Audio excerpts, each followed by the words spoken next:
Welcome to Time to Teach with Tammy, the podcast that gives tips, advice, and suggestions to teachers by a real teacher. So sit back and enjoy. And oh yeah, don't forget to subscribe.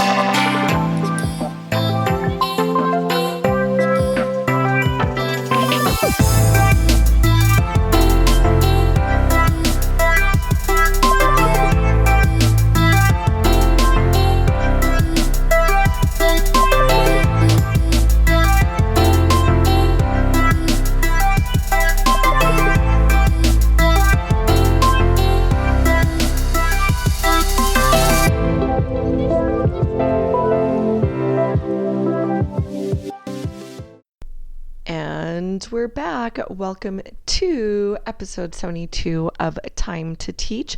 Today's episode is entitled 10 Ways to Effectively Teach English Language Learners. So just to kind of preface this episode and get us ready, I just want to say, if you've been listening for a while, you probably already know this, but I want to distinguish. I work with primarily all my students are English language learners. I am an international teacher. I have been teaching down in Mexico for almost 10 years now. Hard to believe. It went by super fast. But anyway, so there is a difference between English language learners when they are English language learners, let's say in the United States, where when they leave the school, they have English opportunities. English is all around them. English is part of their world, as opposed to being here in Mexico. So here in Mexico, when my students leave the classroom or the school, really, for most of them, they're going into a Spanish-speaking world.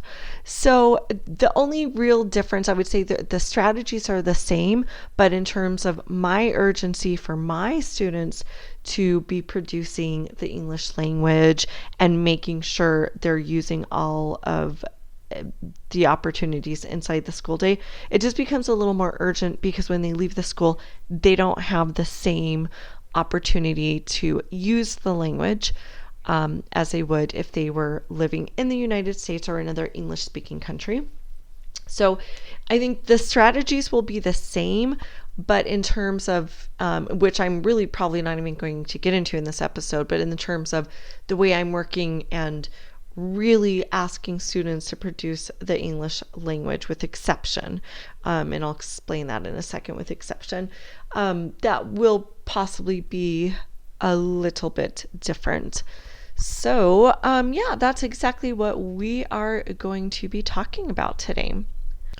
I would also like to say, you're obviously going to have differences between the different levels, and even within my students who are really all English language learners. I think every single student, I know for sure. I can stop saying I think. I know for sure I do not have one student whose native language is English. They're all English language learners. But having said that, they are diverse because I have primarily Mexican students. So obviously their first language is Spanish, but most of them have been going to our school since nursery. So they have had many, many years around the English language. But then I have a student whose native language is Italian, and then one whose native language is Chinese, a couple students who are Indian, and while they do learn to speak English, their language is different, and I actually forget what one of them, their native language is, just because there's so many there in India that they speak. A Korean student, what am I missing? I feel like I'm missing some languages here. So there's, and with some of those students, they have maybe more recently arrived to Mexico. So their English is actually, much more, I would say more in the very early stages of development than some of my other English language learners who've been in our school and around English for many years. So there is still diversity. Every English language learner is different in their development, and we just have to really recognize where our students are. So let's go ahead and get started. So I think none of these strategies are strategies that you will not be able to find if you search online. These are things that I definitely do. I was credentialed in California and in California now, and maybe it was relatively new when I went through the teacher credentialing program, but you definitely have to be trained to teach English language learners because we just have such a huge English language learner population. So this was embedded within my credential, and since I've been teaching, I just always use these strategies, and I would also say they're just really good strategies to use with any student. So not even just English language learners. I just think it makes for really good teaching. So let's go ahead and get started on the list because I do have a list here to share with you. Okay, so the very first strategy that I think is very important, all of these are important, but I do feel that there's a hugeness to this, is to use lots of gestures and visuals in your teaching. So if I'm teaching a concept or even a vocabulary word, I might even try to act it out and show a picture of it if I need to. I would say as you're building up, when I think in terms of units, and maybe I'm using anchor charts, you definitely want to have visuals that are going to go along with these anchor charts, and these can be visuals that you refer to all the time, repeating whatever word it is that you're really trying to teach the students. And this just gives your students a reference, and just is really going to solidify the concept. And, eventually they really won't need the visuals, but just the repeated use of it, just the initial having the visuals, and then through repeated reference, and then something for them to refer to, that is going to hugely help. Now, I usually will have my anchor charts out as I'm teaching. So let's say it's reading workshop, I will have my anchor chart out. After reading workshop, I'll probably return that anchor chart, so it's not really sitting there all day. But something that you can have as well is a small copy for your student. My students have book boxes, so they might keep things in there that they can refer to, and that's one of the things that is helpful. I do that in writing workshop as well, if it's a checklist or something with visuals, and then they can just keep it right in there. It's easy reference. And then if you're conferring and maybe you don't have your anchor chart out to the whole class, you still have something that they can reference to. Okay, tip number 2 is to slow your speech. I don't really think I have to explain why, but it's really helpful. I know this too, just being an American who lives, an American from the United States. Yeah, I know that sounds odd, obviously, but I guess I say that because Mexicans too consider themselves Americans. Because we share that continent. So being a U.S. citizen in Mexico, I do appreciate when I'm out and, people have a slower speech, which I do find in the cities, their speech is a little bit slower. It is very helpful because you're relying on a lot to comprehend what's happening. Like if it's a place where you go to frequently, you're relying on, you've picked up on words that you are frequently going to hear in that situation, but you're having to pick up on everything. So the slower that the speech is makes it easier to comprehend. But I'd also say it also helps your students to really pick up on the nuances of our speech. I've noticed this in certain words that I'm really very careful to enunciate, like water as opposed to saying it very quickly, water. Because I noticed and I maybe would not have noticed it except for in writing workshop, when they're producing and really encoding the language, I look at it and I've seen them use the letter D to write water. And then I realized, yeah, it actually could sound like I'm saying water. I'm saying it with a D sound. So I've noticed this a lot with T words, that you really have to really enunciate it. Otherwise, your language learners are not really going to pick up on those differences and nuances. So slow speech is good, not just for the comprehension, but for them truly picking up and understanding those different sounds in the speech. Otherwise, it could be very difficult, and then they might mishear or think they are hearing something different from what they actually are. My cat is all over me this morning, so if you hear noise, that is just Pepper. She is just really running amok this morning. Okay, next tip is be patient. Sometimes it could feel a little unnerving and just like, when will they start getting these words, and when will they start understanding me?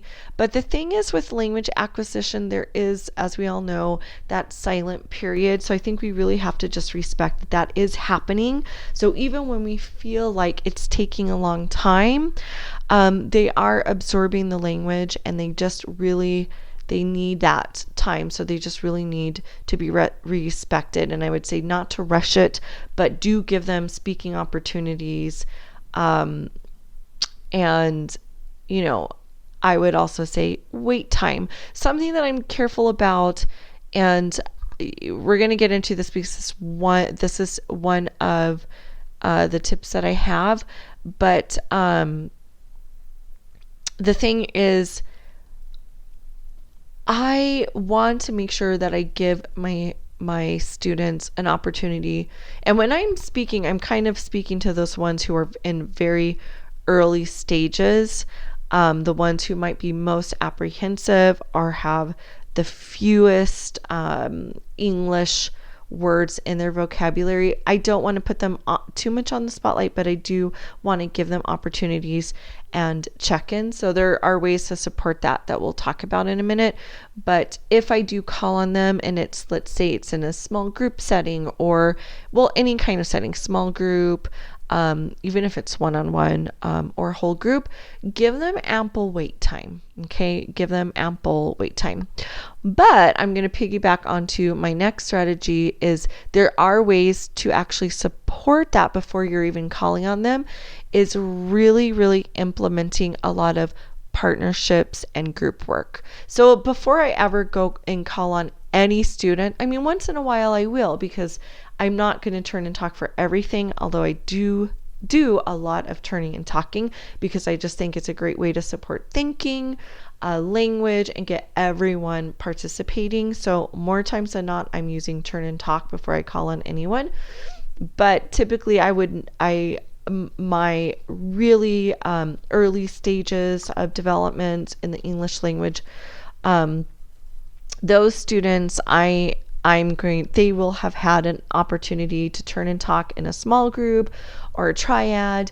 And so by the time, and I will probably have been close by and hearing them or even checking in with them before, not always, but many times before I call on them. So they've been supported. It's kind of harder. You really do want to give them that support, because that's also going to help them to build trust and just feel comfortable. So as much support in that way that you can, that's going to be really helpful. Now, these partnerships and triads and groups are not just only for turn and talk, but really any learning opportunity. So we do a lot of partner reading.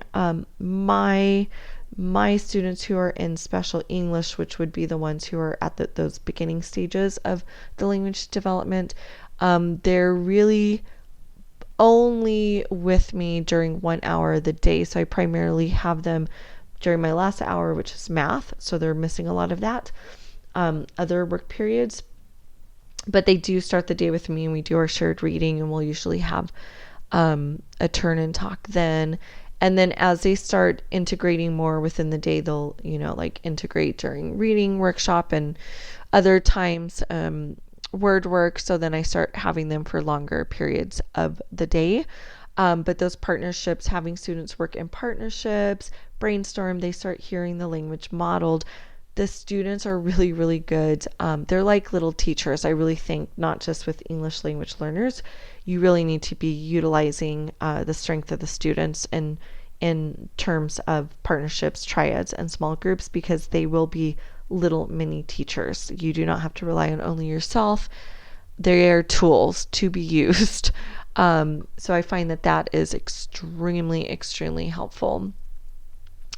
Other thing, I actually just have, well, I don't know now how many episodes ago, but I have done a whole episode on using physical movement, but in particular, as you're trying to teach vocabulary and really ingrain it, having some type of physical movement that goes along with the word, this is going to help to really ingrain the word and help your students learn that word, and help them, even if you just do the motion, then they're going to associate that motion with that term or that word. So that's another strategy that's extremely, extremely helpful.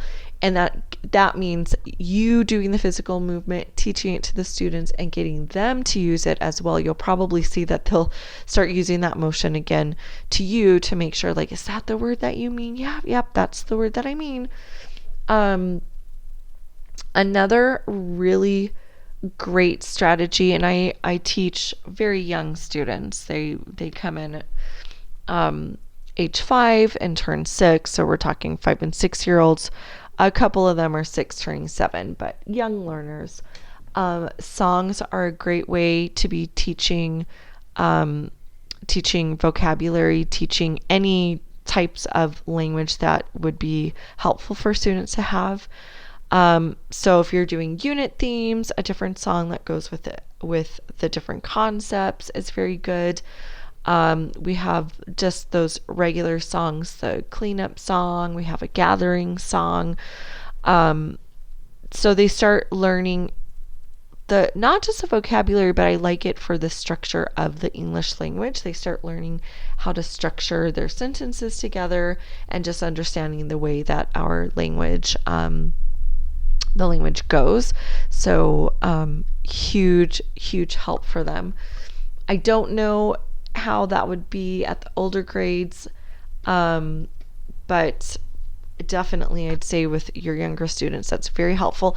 And on the same token, poetry, that's something that we do a lot, even in my reading workshop. And shout out to our teacher, Lauren, whose last year was happened to be last year, but she really kind of shared something that she does, which is poetry binders, and I love it. I've included it since she taught it to us, and I found that this is really great because some of our poems are really songs that we sing, so I'll teach it to them in reading workshop, and maybe we'll open up a small group with that, and it's just that repeated language that they can go to. It's just so helpful in building structure and concepts and just using language. I love it. Okay, so next little tip is, I know I'm going through these pretty quickly, but I think many of them are self-explanatory, so I really don't want to spend too much time. So it's kind of just a quick little chat today. Using sentence frames, I think that's, again, something that we know. And you can do this at any time when you ask them to turn and talk. You can actually give them, okay, begin your sentence as da-da-da, and you tell them what the sentence is. You can do that when you're teaching ways to interact in, say, a book talk and reading workshop, that, I like this part because, or I thought this was interesting, whatever your sentence frame is, and then also in writing, to support them in writing. That's something that can be done. That's very, very helpful. So sentence frames, it just gives them a way that they can use the language again. They may have the answer, but they may not really know how to structure it. So the more ways that they have, the it's just going to give them security and give them a way to actually express what they are thinking. Okay, moving right along. Okay, building background before just jumping in. And again, like I said, all of this I feel like is really good. When I think of all of these strategies, they're just, I never even really think of them as English language, like strategies that would be good for English language learners. I think because that's all my student population, but I just feel like they're just good ways to work with students. But yeah, so instead of just jumping into a unit or reading a book, you want to kind of build some kind of background. That could just be as simple as, let's take a picture walk. What do you see? What do you notice? You're going to find that your kids really see and notice a lot of things that maybe you didn't realize they would pick up on, or maybe even things you hadn't. And those are going to be opportunities to really talk about what you're about to talk about, what you're about to read about. A lot of times students then are going to pop up with their own personal experiences. So that's a great way to kind of get them thinking about what they already know about the topic. And it's going to help them to connect with that as they endeavor on this new topic. And on a very similar note, I would say anytime you can, you want to pre-teach and front load. And I really try to do this with those who I know just really even academically need the extra support. So language or otherwise, I'll just kind of pull a small group before I'm going to teach it to the whole group. And so I'll do a little pre-teaching. Maybe I'm not giving them the full lesson that I'm going to give to the whole class, or maybe I am. But this way they actually see it and hear it twice. And I have found that this really helps my students. Again, I usually target those who are really in need. It could be language wise, or it could be academic wise. And while my students are working, because my students are really good now at working independently, of course, because that's been taught and it's expected.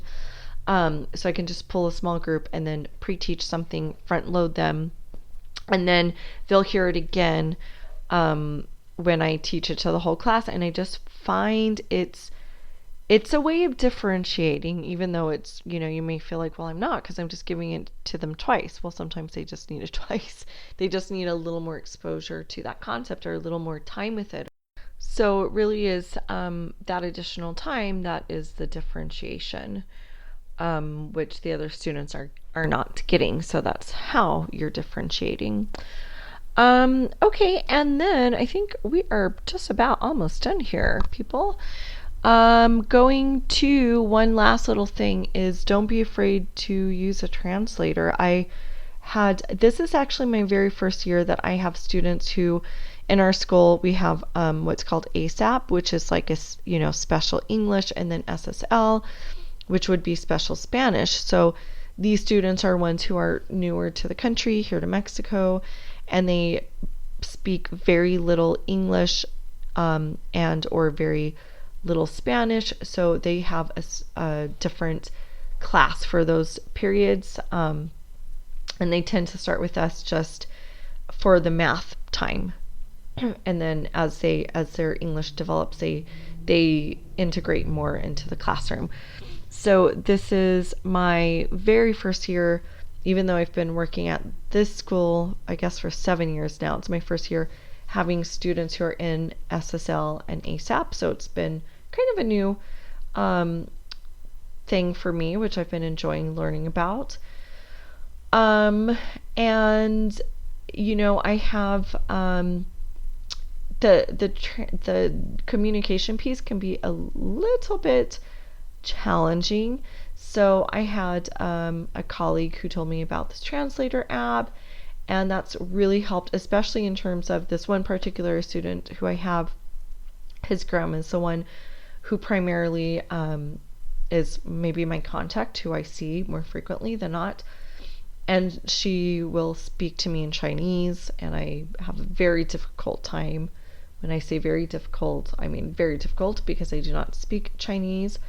But then we started using the translator app with each other, and it's just been good. I don't remember what it's called, if it's just, I just don't remember, but I think there's many that you can search, and you just speak into the app, and you can choose what language you want it translated to. So that's been huge in terms of us, his grandmother and I, being able to actually speak to each other. And of course you can use that with the students as well if you need that. Okay, you guys, I think that is it. Those were really my 10 tips. So just to kind of very quickly go over what we talked about today. We said use lots of gestures and visuals. You want to slow your speech, be patient, and give plenty of wait time. Use physical movement to help with vocabulary and terms. Use partnerships and triads and small groups. Use songs and poems. Sentence frames, build background anytime you can, which should be always, I feel. Pre-teach and front load, and then also don't be afraid to use a translator. Okay, you guys, so that's pretty much it for those strategies. It is now time for our wins and fails segment. So at the time that I am recording, I'm really kind of just kind of coming back from a strange thing that happened here in Mexico. So I guess that's gonna start with, I'm gonna start with the fail, because the win really is gonna pick up from that. But my fail for the week is for almost the whole month of January, which is when it's actually now February, the time that I'm recording. You remember that I batched my episode, so by the time you hear it, I recorded it a long time ago. We had a gas shortage, kind of. I say kind of because we did not have a shortage of gas that was available. We had a shortage of our access to the gas, because if you've heard in the news, and I don't know how much of that is being played over there, but gas theft is huge. Cartels and whatnot. I think, even from what I understand, even higher ups in the actual Pemex, which is basically the Mexican government, almost has a monopoly on the gas here, and that's what they're called, Pemex. From my understanding, maybe some of them are involved. I don't really know. But anyway, the new president, who is known as AMLO, is really trying to crack down on it. So there was basically just a change in the distribution, and they cut off our pipelines, which were the way that we were getting our gas, and then sending them in tanks. So in the interim, what happened was we just didn't have access to gas. So we're waiting for, gas to arrive. So you had very, very limited gas. And then, so you would have some gas stations that were not open, and then gas stations that maybe, let's say they just got an arrival of gas. Then you'd have these huge long lines. You'd be waiting in lines for hours. And it was very frustrating because, boy, we had to really plan our lives around getting gas. Our strategy that seemed to work is to go out in the city before 4 o'clock in the morning to look for gas, because you'd have to find, not every gas station even had gas, so you'd have to locate one that had gas and then sit and wait in line. But it worked out to go very early in the morning. Near the end, this was about a month of this going on. So this means really strategizing when you're going to get your gas, and then you can't really do anything. You can't plan trips. We were not going out places because you just don't want to burn the gas, or we would use taxis and Ubers. It was quite annoying.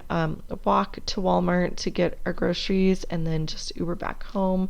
Just totally disrupting life. And I get why this is happening, but I'm not saying it made life any easier, because it didn't. So that was frustrating. So that was my fail. That was really a fail for a month. And then my win, though, is the last, I think it's been now a week and a half, that things seem to be back to normal. I heard a disturbing rumor yesterday that things might be a little bit wacky again, and I'm hoping that's just a misinformed rumor, because I've never been so happy having things go back to normal. I was really missing the days that you could just drive to a gas station and get gas in less than 10 minutes, where it didn't have to be a whole day planned around getting gas. So that would definitely be a win, is that within the last week and a half or so, the situation here has regulated. Well, here where we are, actually I'd heard reports that other places in Mexico were not quite regulated. I'm guessing, being the second largest city in Mexico, maybe the priorities were there. I don't know. But that was a definite win, because now things are back to normal, where we don't have to plan around when we'll be able to get gas, and we can actually drive out and do things. That was an interesting thing that I've never lived through, and I'm hoping to not have to experience again. But on the bright side, it seems to be regulated and back to normal. So woohoo, that's a win. All right, you guys, that is it. So that is a wrap for episode 72. If you have additional strategies that you use and you find helpful, I'd love to hear from you. You can tweet to me. My Twitter handle is at TammyJ123. That is at TAMIJ123. Until next time. Wait a minute. Wait 1 minute. Before you go, don't forget you can catch our show notes online at www.timetoteach.libsyn. That's LIBSYN.com. We're also on Facebook at Time to Teach. Don't forget to check out our Facebook group, Teachers for Effective Curriculum. And if you're an educator with your own podcast show, I invite you to join our brand new Facebook group, Teachers Who Podcast. Let's grow a community where we can network, problem solve, and discuss anything and everything podcast related. I'll see you there.